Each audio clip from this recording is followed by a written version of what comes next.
General assembly نے اسرائیل کے خلاف سب کو ویٹو کیا ہے امریکہ نے. تو فائدہ کیا ہوا بھائی؟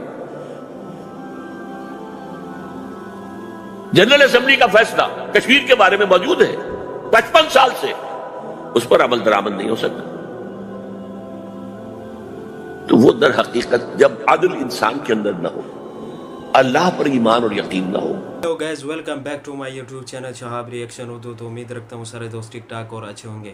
آج کا جو ٹاپک ہے ایک بہترین انفارمیشن والی ٹاپک ہے کہ ڈاکٹر اسرار احمد صاحب جو ہے اسرائیل کے بارے میں باتیں کر رہے ہیں کہ اسرائیل کو کون تباہ کرے گا.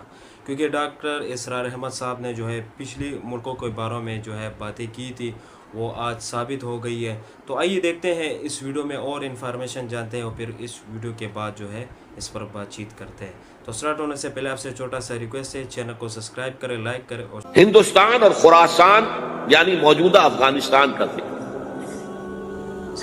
ابن ماجہ کی روایت ہے عن عبداللہ ابن الحارث رضی اللہ تعالی عنہ قال رسول اللہ صلی اللہ علیہ وسلم یخرج ناس من المشرق یوطئون للمہدی یعنی سلطانہ، یعنی سلطانہ، دونوں طرح سے پڑھ سکتے ہیں. حضرت عبداللہ ابن حارث فرماتے ہیں رضی اللہ تعالی عنہ کہ حضور نے ارشاد فرمایا مشرق کی طرف سے وہ فوجیں نکلیں گی، لوگ آئیں گے جو عرب میں مہدی کی حکومت قائم کریں. یہ مہدی کون ہوں گے اس کا ذکر میں ذرا بعد میں کروں گا، لیکن نوٹ کر لیجئے کہ مہدی سے پہلے لازماً کسی مشرقی علاقے کے اندر وہ نظام قائم ہو چکے گا، تب وہاں سے فوجیں آئیں گی نا. یہ مشرق کون سا ہے؟ عرب کے مشرق میں آپ چلیے ایران بھی آ جائے گا، افغانستان بھی ہے، پاکستان بھی ہے، اور اگر اسے اور توسیع دیں تو ہندوستان بھی ہے. یہ ہے عرب کا مشرق.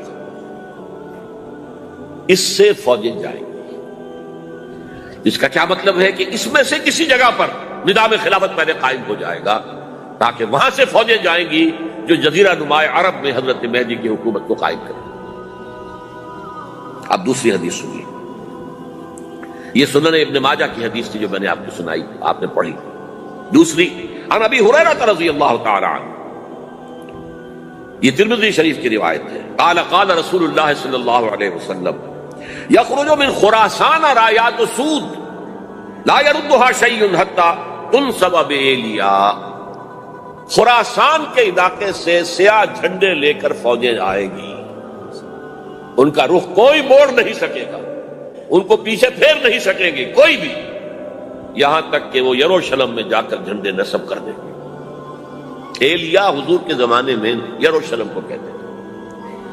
یہ یروشلم تھا جب حضرت سلیمان کی حکومت تھی اور یہاں پر معبد سلیمانی، ہیکل سلیمانی قائم ہوا. پھر یہ یروشلم بھی رہا ہے تاریخ میں، یہاں تک کہ سن 70 عیسوی میں جب ٹائٹس رومی جنرل نے اس کو گرایا، ختم کیا، سیکنڈ ٹیمپل گرا دیا اور یہاں سے یہودیوں کو کہا نکل جاؤ، یہاں سے کوئی یہودی باقی نہیں رہا، بالکل تہو بالا برباد کر دیا. اس کے کوئی 150 سال بعد ہیڈریان، رومن ایمپرر ہیڈریان، اس نے پھر دوبارہ آباد کیا اس شہر. 150 سال تک یہ بالکل بنجر اور بالکل غیر آباد پڑا. اب ہیڈریان نے جب آباد کیا تو اس کا نام ایلیا رکھا، اب یروشلم نام نہیں. تو حضور کے زمانے میں پھر اس کا نام ایلیا. اور اب اس سے کیا معلوم ہو رہا ہے کہ یہ یروشلم مسلمانوں کے قبضے سے اس وقت نکلا ہوا ہوگا. ایک دفعہ پہلے نکلا تھا 1099 عیسوی میں مسلمانوں کے ہاتھ سے نکلا. کروسیڈرز، عیسائیوں نے آ کر اس کو قبضے میں کیا، لاکھوں مسلمانوں کو مارا، قتل کیا. اس کو 1187 عیسوی میں واپس لیا ہے. کس نے لیا ہے؟ صلاح الدین ایوبی. کرد، عرب کھوکھلے ہو چکے تھے، عربوں نے کھویا، واپس نہیں لے سکے. بہت حکومت کر چکے تھے، 400-500 برس کی حکومت، اور ان کے عیش اور ان کے آرام، اب ان میں جان نہیں تھی کہ وہ واپس لے سکے. واپس لینے والا گرم کرد صلاح الدین ایوبی. تو گویا کہ اب آپ سمجھئے کہ 88 برس تک عیسائیوں کا قبضہ رہا یروشلم. اب 1967 میں یہودیوں نے قبضہ کیا ہے، اور اب 38 برس تو ہو گئے، 88 نہیں تو 38 برس تو ہو گئے. لیکن وہ دور آئے گا کہ اب پھر لیں گے. لینے والے عرب بھی نہیں ہوں گے، خراسان کے علاقے سے فوجیں آئیں. یہ خراسان کیا تھا؟ ایلیا تو میں نے آپ کو بتایا یروشلم کا نام ہے.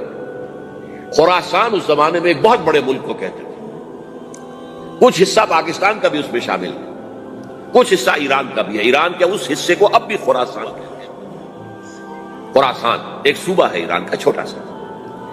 پاکستان میں خاص طور پر یہ جو علاقہ مالاکنڈ ایجنسی کہلاتی ہے, اس سے اوپر جتنا علاقہ ہے, اور یہ جو واخان کی ایک پٹی آتی ہے اوپر, واخان افغانستان کی ایک پٹی سی دم سی چلی آتی ہے جو جا کر چائنا کی سرحد سے مل جاتی ہے, یہاں سے لے کے یہاں تک یہ جو مالاکنڈ کا وہ درہ ہے اور پہاڑ ہے, یہ بھی خراسان کا حصہ ہے.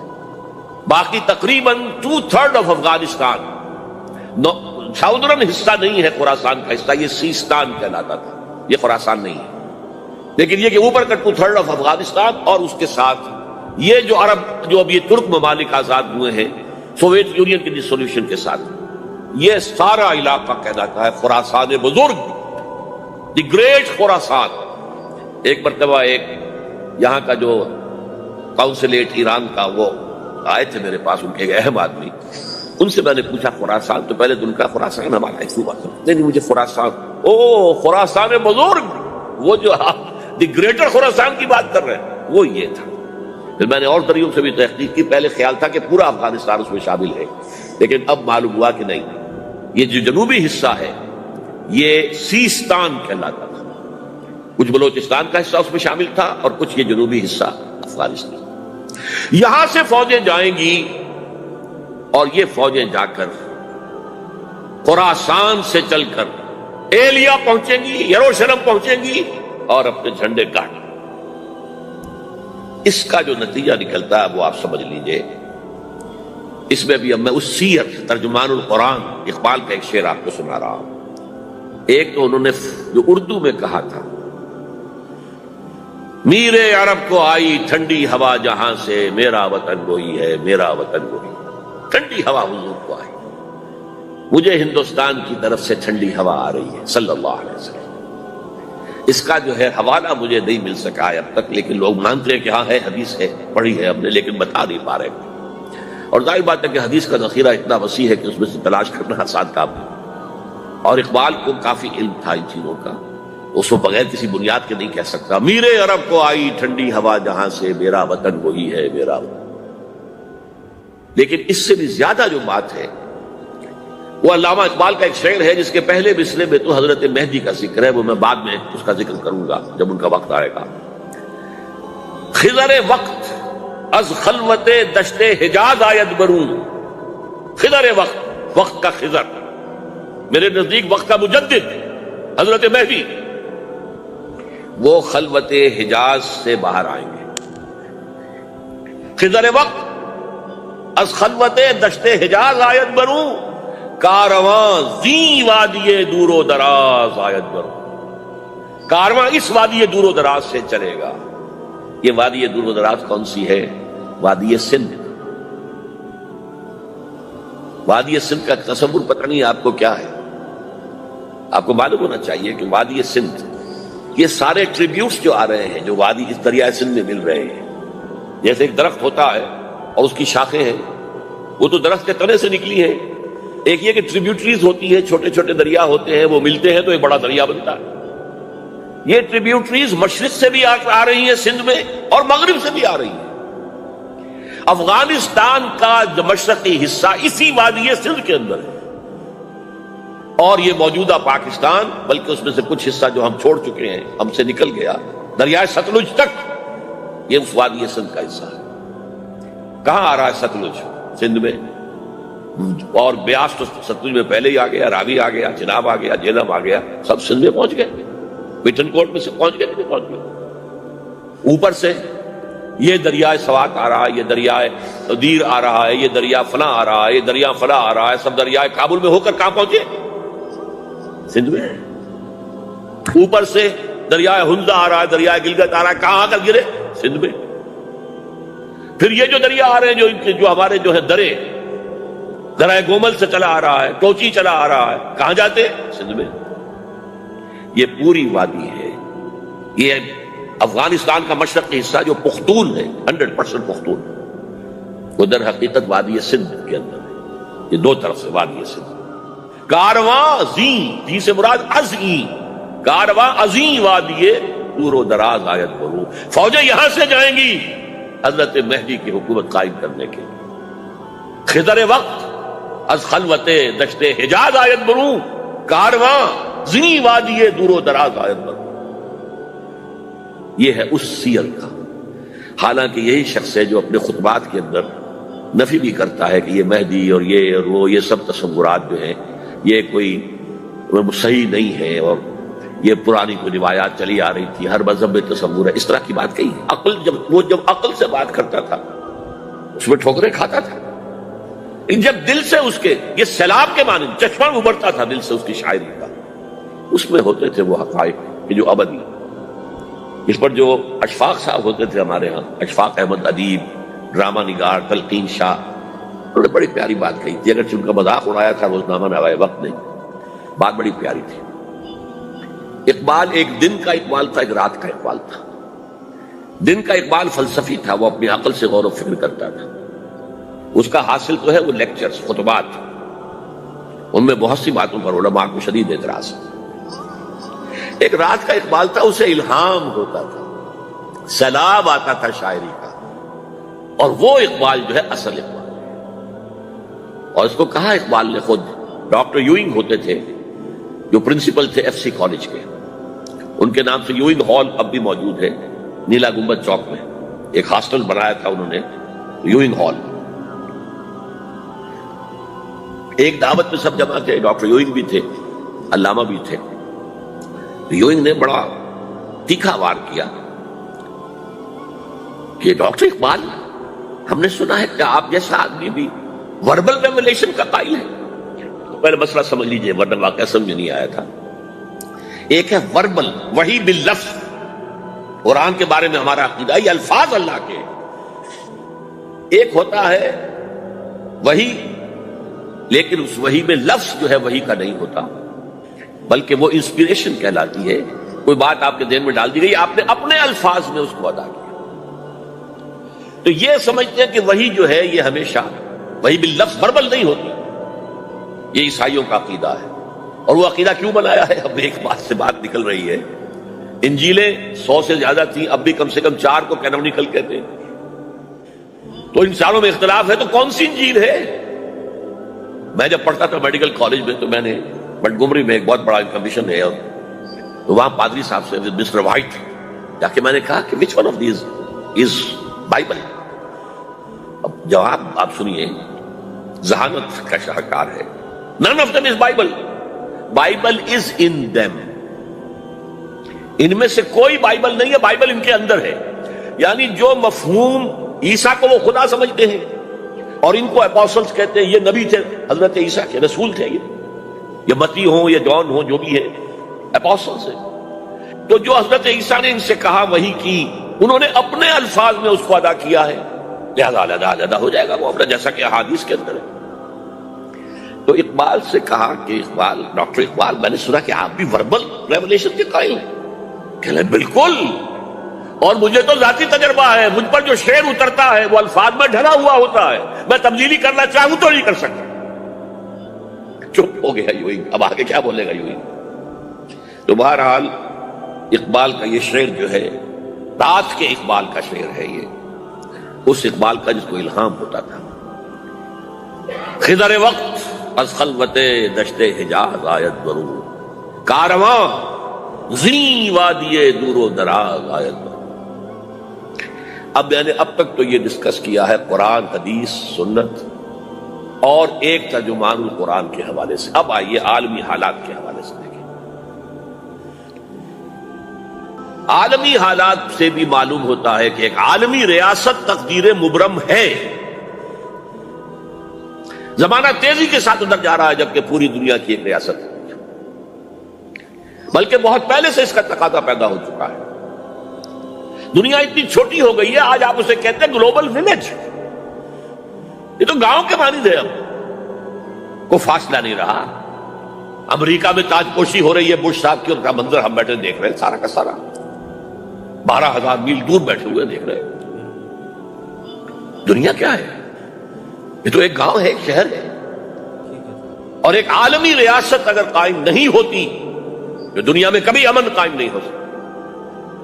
لہذا دنیا میں امن کے لیے ایک عالمی ریاست ضروری ہے، اور اسی کے پہلے قدم کے طور پر وہ لیگ آف نیشنز جو ہے قائم کی گئی تھی. کوئی تو ادارہ ایسا ہونا چاہیے جہاں دنیا کے سارے ممالک کے نمائندے بیٹھیں، سوچیں، غور کریں، فیصلے کریں. اگرچہ وہ جو بے ایمانیاں دلوں میں تھیں، جو بدنیتیں دلوں میں تھیں، انہوں نے ناکام کر دیا اس کو، لہذا وہ مر گئی، ختم ہو گئی. ہاں، جنم دے گئی اسرائیل کو، اس کے وطن سے اسرائیل نے جنم لیا. اسرائیل نے نہیں، بالفور ڈکلریشن نے، کہ یہودیوں کو فلسطین میں آباد ہونے کی اجازت ہے. اچھا، جب وہ ختم ہو گئی تو تقاضا موجود تھا، کوئی ادارہ ایسا ہونا چاہیے بھائی بیٹھے سب کے سب وہاں فیصلے کریں، ورنہ تو دو برتن کھڑک جائیں گے تو اس کے بعد وہ عالمی جو ہے ایک کنفرنٹیشن ہو سکتی ہے. تب یہ پھر دوبارہ یونائٹڈ نیشنز آرگنائزیشن بنی، اور اب وہ بھی دم توڑ رہی ہے، بیچاری کئی روز سے دم توڑ رہی ہے، اس لیے کہ عراق وار کے ضمن میں ایک پیسہ بھر بھی وقت نہیں دی بش نے یو این او کی حمایت یا مخالفت. کیا رہ گیا اس کا؟ بس ایک کلب ہے، آؤ بیٹھے گفتگو کرو، اللہ اللہ خیر سے. جتنے ریزولوشن یو این او نے پاس کیے جنرل اسمبلی نے اسرائیل کے خلاف، سب کو ویٹو کیا ہے امریکہ نے. تو فائدہ کیا ہوا بھائی؟ جنرل اسمبلی کا فیصلہ کشمیر کے بارے میں موجود ہے 55 سال سے، اس پر عمل درآمد نہیں ہو سکتا. تو وہ در حقیقت جب عدل انسان کے اندر نہ ہو، اللہ پر ایمان اور یقین نہ ہو، آخرت کے محاسبے کا احساس نہ ہو، تو کوئی بھی آپ ادارہ بنا لیں فیل ہو جائے گا.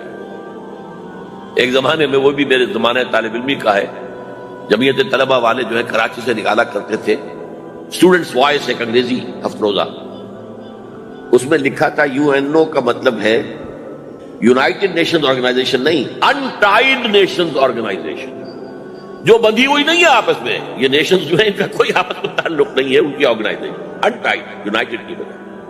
اور آج اس کا منظر سامنے آ چکا ہے. لیکن تقدیر مبرم ہے، the march of history can not be stopped.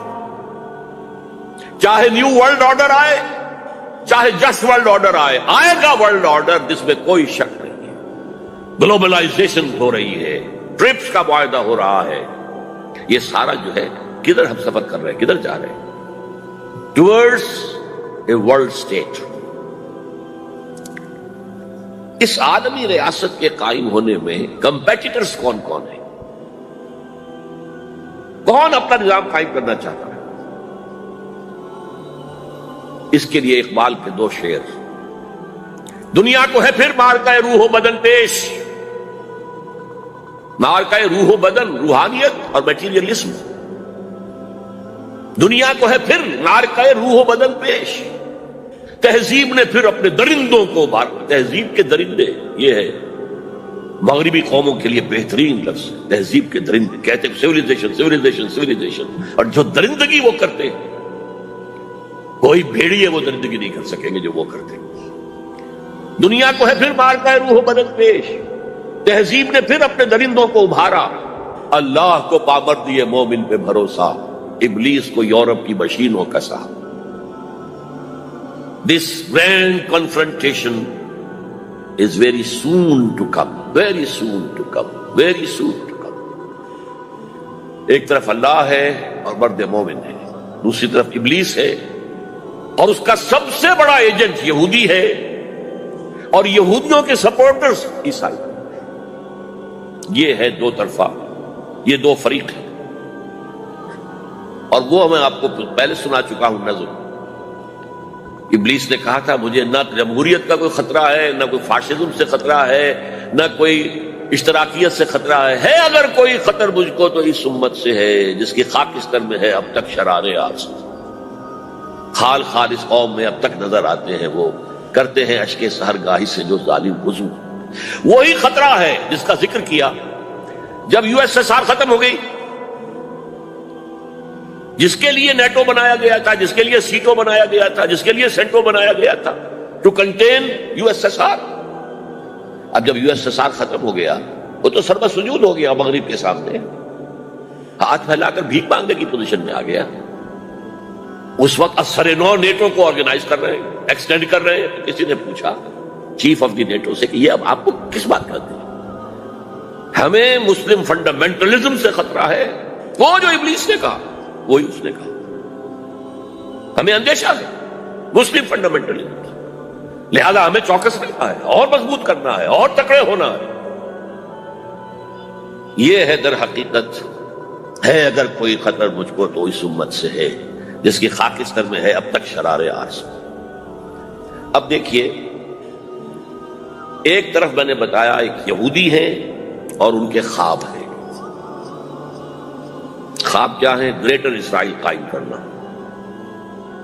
جس میں تقریباً پورا مڈل ایسٹ آ جائے گا. ماشاءاللہ آپ لوگوں نے جیسا یہ ویڈیو دیکھا سٹارٹ میں جو ہے تمنے سے آپ کو پتہ چلا ہوگا کہ یہ ویڈیو کس پر نہیں ہے کہ اسرائیل کو کون تباہ کرے گا. تو ماشاءاللہ ڈاکٹر اسرار احمد صاحب نے جو ہے بہت اچھی طریقے کے ساتھ جو ہے بیانات کیا. پھر علامہ اقبال صاحب کا جو ہے شعر بیان کی, تشریح کی, اور قافلہ کہاں سے آئے گا تو تفصیلی ویڈیو واقعہ بیان کیا. پھر جو ہے اگر یہ اسرائیل ڈرتے ہیں تو وہ مسلمانوں سے ڈرتے ہیں کہ ان اسرائیلوں کو جو ہے خطرہ ہے کہ اسرائیل کو کون تباہ کرے گا.